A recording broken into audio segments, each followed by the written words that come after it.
वहां श्वेत द्वीप में देवादिदेव महादेव, पार्वती जी, गणपति, कार्तिकेय चारों मिलकर के श्री राधा वल्लभ लाल जी की सेवा करते हैं। महादेव आरती करते हैं, श्री पार्वती जी रसोई सिद्ध करती हैं, गणेश जी सब जैसे यहाँ मंच सजाना, आज कौन सा बंगला बनेगा, आज राधा वल्लभ जी की कैसी पोशाक होगी, ये सब गणेश जी करते हैं। बाहर की सारी व्यवस्थाएं श्री कार्तिकेय जी निभाते हैं। और श्वेत द्वीप में महादेव विराजते।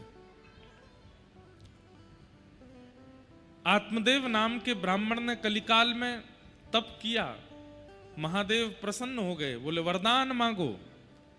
तब आत्मदेव ब्राह्मण ने कहा कि आपकी जो अति प्रिय वस्तु है, आपके हृदय को जो सबसे प्रिय लगती है, वो मुझे प्रदान कर दो। महादेव के नेत्र सजल हो गए, बोले भाई कुछ और मांग लो। बोले नहीं, जो आपके हृदय को सबसे प्रिय है वो मुझे चाहिए। तब देवादिदेव महादेव श्वेत द्वीप से श्री राधा वल्लभ लाल जी को लेकर के आत्मदेव ब्राह्मण को देते हैं, मेरे हृदय की सबसे प्रिय वस्तु ये है। और फिर कालांतर में भगवान की वंशी ही श्री हितरिवंश महाप्रभु के रूप में प्रकट हुए। उन्हें श्री जी ने आज्ञा की कि आप वृंदावन जाओ, और वृंदावन के बीच में जब रास्ते में पड़ेगा चित्तावल नाम का गांव, वहां आत्मदेव ब्राह्मण के यहाँ हमारा एक स्वरूप विराजमान है जो कि महादेव के आराध्य हैं, उनको ले जाकर के आप वृंदावन में विराजमान करना। तब श्री राधा वल्लभ लाल जी को हितरवंश महाप्रभु चित्तावल से लेकर के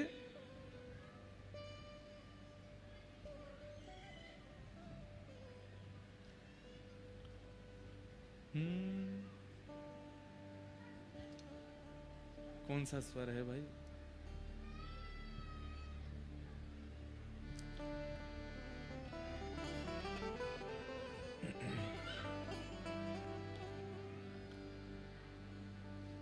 आतुर हित हरिवंश पुकारो, राधा राधा नाम। आतुर हित हरिवंश पुकारो, राधा राधा नाम। सघन कुंज यमुना तट आयो, सघन कुंज यमुना तट आयो। मदन टेर वृंदावन आयो, मदन टेर वृंदावन आयो। श्री राधा वल्लभ लाल वृंदावन प्यारो, वृंदावन वृंदावन प्यारो वृंदावन। हे श्री वृंदावन मेरो वृंदावन, श्री वृंदावन मेरो। श्री राधा वल्लभ लाल की जय। इसलिए आप लोग कभी ओमकारेश्वर जाते हैं, ममलेश्वर जाते हैं, महाकालेश्वर जाते हैं, तो सब लोग हर हर महादेव तो कहते ही हो, ओम नमः शिवाय तो कहते ही हो। हमारे कहने से जब मंदिर से निकल रहे हो, एक बार कह देना श्री राधा वल्लभ लाल की। महादेव प्रसन्न हो जाएंगे। अरे कहां तक कहें, लाखों के लोग ओमकारेश्वर भगवान का, महाकाल भगवान का दर्शन करते हैं, परंतु जो राधा वल्लभ लाल जी की जय बोलता होगा, महादेव नेत्र खोल के उसको देखते होंगे। बोलो हो, याकू तो रहस्य पतो है, ये तो जाने कि राधा वल्लभ लाल जी मेरे हैं। ऐसे हमारे श्री राधा वल्लभ लाल जी के लाल जी, राधा वल्लभ लाल जी के लाल जी हैं श्री महादेव, और महादेव के लाल जी हैं श्री राधा वल्लभ लाल जी। तो ऐसे महादेव भैया, आपको एक बात सत्य बताएं, जैसे व्यक्ति दफ्तर में अलग होता है, ऑफिस में अलग होता है, घर पर अलग होता है, हमें जहां कहीं भी महादेव दिखाई दे रहे हैं, जहां कहीं भी हनुमान जी दिखाई दे रहे हैं, जहां कहीं भी दुर्गा, अंबा, जगदम्बा, ये जितने भी देवी देवता, ये सब आपको ऑफिस वाले दिखाई देते हैं, अंदर वाले तो आपको वृंदावन में ही दिखेंगे। इनका मूल रूप क्या है? अब यहां कैसे बैठे हैं? ध्याये नित्यम महेशम रजत गिरिनिभम चारु चंद्रावतंशम रत्नाकल्पोज्ज्वलांगम पयुषमर्गवरा भीति हस्तम प्रसन्नम पद्मासीनम समन्तास्तुतमरगणै व्याधिकृत्यम वसानम विश्वाद्यम विश्ववंद्यम अखिल भयहरम पंचवक्रम त्रिनेत्रम। यहां तो ऐसे बैठे हैं, और हमारे वृंदावन में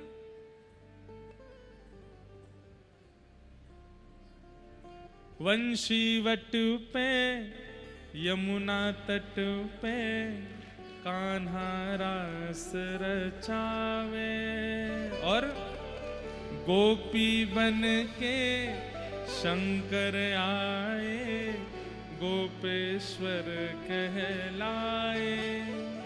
हो डम डम डमरू बाजे कान्हा की मुरली पे जग सारा नाचे रे श्याम संग राधा। बोलो गोपेश्वर महादेव की जय। वहां तो प्रेम लक्षणा भाव से श्री गोपी बन करके बैठे हैं महादेव। हमारे वृंदावन में रोज सुबह तो जल चढ़ता है, लेकिन संध्या में आप गोपेश्वर जी का दर्शन करने जाओगे, आहा ऐसा लगेगा कोई गोपी बैठी है। इतना सुंदर श्रृंगार करते हैं महादेव, आंखों में काजल लगाएंगे, सुंदर होठों में लालिमा लगाएंगे, और महाराज ऐसा लगता है कि जैसे पार्वती जी के सबरे श्रृंगार पेटी को चोरी करके महादेव भाग गए वृंदावन, और वहां जाकर रोज श्रृंगार करते हैं और वहां रोज गोपी बन करके बैठते हैं। किस भाव से? अरे जब विशेष ये श्रावण के दिन आते हैं ना, अलग अलग गोपी बन के महादेव विचरण करते हैं। रोज संध्या में महादेव का श्रृंगार होगा।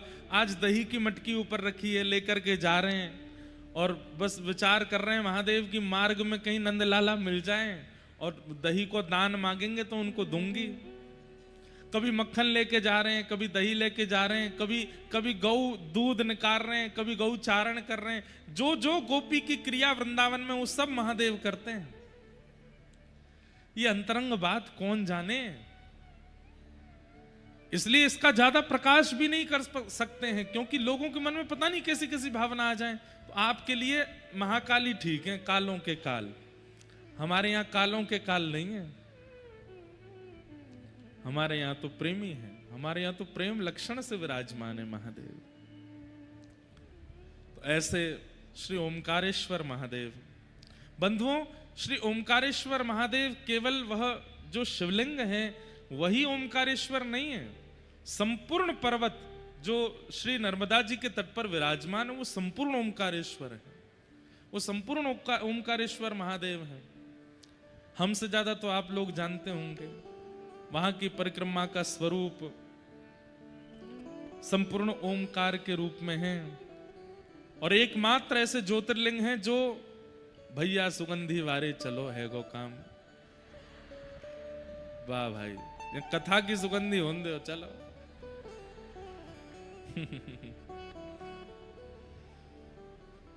वाह।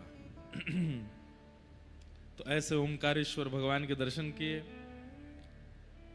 2-3 बार से हम इंदौर क्षेत्र में आते हैं पर महाकाल नहीं जा पा रहे हैं। इस बार भी देखिए पता नहीं बनता है कि नहीं क्रम, लेकिन हमको मन में ये नहीं आता कि ठाकुर जी बुला नहीं रहे या हमारा योग नहीं बनना। हमको ये लगता ही नहीं है, हमको ये लगता है कि नहीं महादेव जिस दिन योग बनेगा शुभ अवसर होगा बुला ही लेंगे। आज सुबह नर्मदा जी में स्नान किया, भगवत कृपा से हमारी माता जी का नाम भी नर्मदा ही है। तो हम जब भी नर्मदा जी में स्नान करने के लिए जाते हैं तो इसी भाव से जाते हैं कि हमारी सजल मैया है। वो तो सचल मैया है जो वृंदावन में, ये सजल मैया है। और आज वहां भी स्नान हुआ, बहुत सुंदर, बहुत आनंद हुआ। श्रमित तो हो जाते हैं हम, थक तो बहुत जाते हैं, लेकिन ठीक है, बहुत आनंद से दर्शन हुए। आज महादेव को निमंत्रण देके आए हैं कि हे महादेव आप पधारिएगा, आज लाला को जन्मोत्सव है कथा में, जोगी बन करके आई हूं, और निश्चित ही आज महादेव पधारेंगे। हमें आपको भली अनुभव ना हो, लेकिन किसी रूप में तो आएंगे, आकर के उत्सव का आनंद लेंगे, सुख लेंगे। तो इस भाव से आज ओमकारेश्वर जी को निमंत्रित करके आए हैं। आइए आज की कथा में प्रवेश करें। जल्दी जल्दी सब क्रमों को लेकर चलें नंदोत्सव तक। बंधुओं, श्रीमद् भागवत की कथा में चौथे दिन कृष्ण जन्म क्यों होता है, पहले दिन ही क्यों नहीं होता? बहुत सावधानी से सुनिएगा।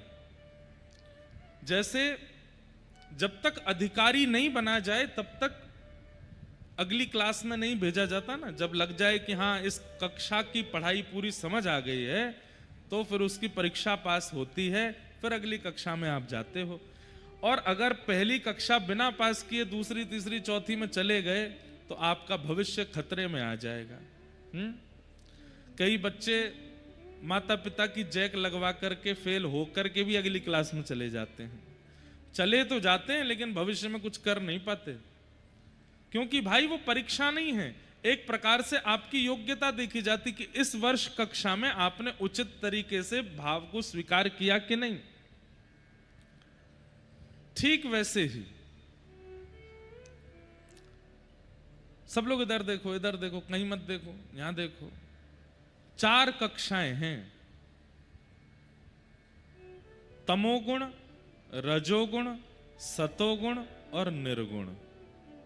ये 4 कक्षाएं हैं। 4 ही कक्षाएं हैं भगवत प्राप्ति के लिए। हम आप सब लोग तमोगुणी हैं, रजोगुणी हैं और सतोगुणी हैं, लेकिन जब तक इन तीनों को हम पार नहीं कर लेंगे तब तक हमको श्री कृष्ण का अनुभव नहीं होगा। सतोगुण किसको, तमोगुण किसको कहते हैं? व्यक्ति के चित्त में तामसी भावना ज्यादा, ईर्ष्या, लोभ, द्वेष, अभिनिवेश, अहंता, ममता, चिंता, राग, ये सारे जो दोष होते हैं ये अधिक मात्रा में जिन लोगों के अंदर होते हैं उनको तामसी जीव कहते हैं। जैसे रावण, रावण कौन है? तमोगुणी है। जितने भी राक्षस हैं ये कौन है? तमोगुणी। तमोगुणी पहले दिन की कथा अगर सुन लें तो पहले दिन की कथा से उनका तमोगुण शांत हो जाता है। फिर वो क्या रह जाता है उनके अंदर? उनके अंदर फिर रह जाता है रजोगुण। रजोगुण किसे कहते हैं? रजोगुण का मतलब होता है बहुत यश, कीर्ति, वैभव प्राप्त करने की इच्छा करने वाला व्यक्ति और बहुत ज्यादा ऐशो आराम करने वाले व्यक्ति को रजोगुणी कहते हैं। पूछेगा क्या बना है? दाल रोटी बनी है। ये नहीं खाते हम, होटल से पहले पनीर भुर्जी मंगवाओ, उसके बिना तो हमारा भोजन जाएगा ही नहीं पेट में अंदर। क्या कपड़े हैं? बोले भैया टेलर से आए हैं, सिल गए। ये नहीं पहनते, हमको तो ब्रांडेड चाहिए, ये वाली ब्रांड का दो, वो ब्रांड का दो। ये ब्रांडेड वालों से हमारा कंपटीशन बहुत बढ़िया चलता है। हमसे मिलने वाले लोग आते हैं 1-1 लाख रुपए के कपड़े पहन के आते हैं, हमारे 350 रुपया के कपड़े के आगे झुक जाता है। वो आकर के हमको ही प्रणाम कर लेते हैं। कोट कितने का था भाई साहब? 60,000 रुपए का। जूते कितने के थे? 1.5 लाख रुपए के। टी शर्ट कितने की थी? 15,000 रुपए की। पैंट कितने के थे? 5,000 रुपए के। मैंने कि लो 200 रुपए की धोती, 150 रुपए की बगलबंदी, करो प्रणाम। 350 रुपए में तो झुक जाते हैं, क्या 5 लाख रुपए झुक जाते हैं नीचे। भाई कई लोगों को बहुत ज्यादा, वो भोजन में भी ब्रांड देखते हैं, वस्त्रों में भी ब्रांड देखते हैं, सब चीजों में उनको बहुत जो है वैसा चाहिए होता है माहौल। आपको पता है हमने ऐसी ऐसी कथाएं करी हैं। अब तो थोड़ी भीड़ भाड़ की वजह से हमको थोड़ा सुरक्षा रखनी पड़ती है, नहीं तो कोई, आपको पता है यहां से मैं जब जाता हूं उस समय मेरा हरि नाम चल रहा होता है कि मैं गिर नहीं जाऊं, क्योंकि खड़ाऊं पहनते हैं संत आज्ञा से, और दत्त महाराज, हमारे दत्तदास महाराज जी की आज्ञा से मौन रहते हैं कथा के बाद, कथा के पहले। तो संत आज्ञा से ये 2 नियम चल रहे हैं, पर वो खड़ाऊं वाले नियम में हमको इतना डर लगता, क्योंकि आदमी ना चाहते हुए पैर छूता ही है। और 3-4 बार ऐसा हो चुका है कि बस मैं गिरते गिरते बचा हूं। मुझे लगता है मैं गिर भी जाऊं चलेगा, पर ये 2 दांत नहीं टूट जाएं आगे के, वो कैसा लगूंगा फिर मैं कथा में, और कैसा लगूंगा उससे भी इतनी दिक्कत नहीं है, फिर वो सारी हवा तो यहीं से निकल जाएगी। युवावस्था में ही नकली दांत पहन के घूमना पड़ेगा, लेकिन लोग समझते ही नहीं। यहां तो फिर भी ठीक है, कई जगह तो धोती खींच लेते हैं पांव छूने के लिए। तो हमने ऐसी ऐसी कथा की हैं। एक जगह हमारी कथा हुई थी मध्य प्रदेश में, नाम नहीं बताऊंगा, नहीं तो वो लोग बेचारे देख रहे होंगे तो कहेंगे महाराज जी हमारी बोल रहे हैं। मध्य प्रदेश में ही कथा थी। तो वहां जो प्रचार वैन थी उनकी, जिसमें प्रचार होता था, एक वो मैक्स गाड़ी आती है बहुत लंबी, एक ही गाड़ी थी आयोजकों के पास, उसी से प्रचार होता था, उसी में सब्जी आती थी, उसी में जो है उनके रिश्तेदार नातेदार आते थे। तो हमारा मन हुआ कि भाई नर्मदा जी स्नान करना है, तो उसी में ही हम जाते थे, अपनी कथा का ही प्रचार करते हुए जाते। सुनो सुनो शाम 4 बजे से कथा होएगी, बड़ी मंडी में सब इकट्ठे हो जाना। उससे कथा करने आते। एक जगह थी, वहां गाड़ी की कोई ऐसी व्यवस्था नहीं थी, तो स्कूटी थी, स्कूटर हम ही चला के जाते मंच पर सीधे, खड़ी करके बाल वाल ठीक करके फिर बैठ के कथा करते। तो बहुत सारी कथाओं के अनुभव किए हैं। और महाराज मध्य प्रदेश का भिंड जिला, उस क्षेत्र में तो हमने ऐसी ऐसी कथा की है कि बस पूछिए मत। एक बार हमारी एक कथा तो ऐसे महापुरुष ने कराई, वो उस समय गुंडा नहीं थे लेकिन पूर्व गुंडा थे वो। तो जब कथा विश्राम हुई तो बोले महाराज जी इतने में काम चल जाएगा, आपकी सारी टीम की दक्षिणा हो जाएगी। मैंने भाई इतने में तो कैसे होएगा, इतना तो आने जाने का ही खर्चा है। तो फिर अपना उन्होंने पूर्व का पूरा परिचय दिया कि मैं पहले कौन था। मैंने कहा भैया सुनो, इसमें से 10,000 और डिस्काउंट कर लो, आप धरो, हम एक शरीर में अपने माता पिता के पास पहुंच जाए वही बहुत है। तो भाई कथाओं में बहुत कुछ अनुभव किए हैं, लेकिन हमें ऐसा लगता है कि आप लोग तो 3 दिन में रजोगुण तमोगुण सतोगुण से पार होते हैं। हमको तो 10 साल से ठाकुर जी लगे हैं रजोगुण तमोगुण सतोगुण सबको धीरे धीरे, अभी सब पूरे हो भी गए होंगे पता नहीं, पर जिस दिन ये तीनों दिशा आपने पार कर ली, तीनों क्लास आपने पार कर ली, तब आप 4थी क्लास में पहुंचेंगे जिसका नाम है निर्गुण। और निर्गुण कौन है? व्रज की गोपियां। निर्गुण का मतलब क्या है? कृष्ण मन कृष्ण तन कृष्ण ही हमारो धन, आठों याम ऊधो हमें कृष्ण ही सो काम है। सब कुछ कृष्ण है। देखेंगे तो कृष्ण को, सुनेंगे तो कृष्ण को, चलेंगे तो कृष्ण के पास, बैठेंगे तो कृष्ण के पास, खाएंगे तो कृष्ण का प्रसाद, पहनेंगे तो कृष्ण का आवरण। कृष्ण के अलावा हमें और कुछ स्वीकार नहीं है। वो होते हैं निर्गुण, और उन्हीं को वृंदावन व्रज की कथा में प्रवेश मिलता है। तो इन 3 दिनों की कथा में रजोगुण तमोगुण सतोगुण से पार करके श्रोताओं को जब निर्गुण बना दिया जाता है, तभी वो कृष्ण लीला में प्रवेश करते हैं। अब आप लोगों ने वेशभूषा तो निर्गुण वाली बना ली, पीले पीले वस्त्र पहन लिए, सिर पर पाग पहन लिया, तिलक लगा लिए, मोर पिच्छ लगा लिए, माला पहन ली, पर हृदय से निर्गुण यदि नहीं बने होंगे ना, तो व्रज लीला में आपको प्रवेश नहीं मिल पाएगा। आगे कृष्ण पाछे कृष्ण, इत कृष्ण उत कृष्ण, जित देखूं तित कृष्ण मायरी। सब कुछ कृष्ण में हो जाए जिस दिन, उसी दिन गोपी बन जाते।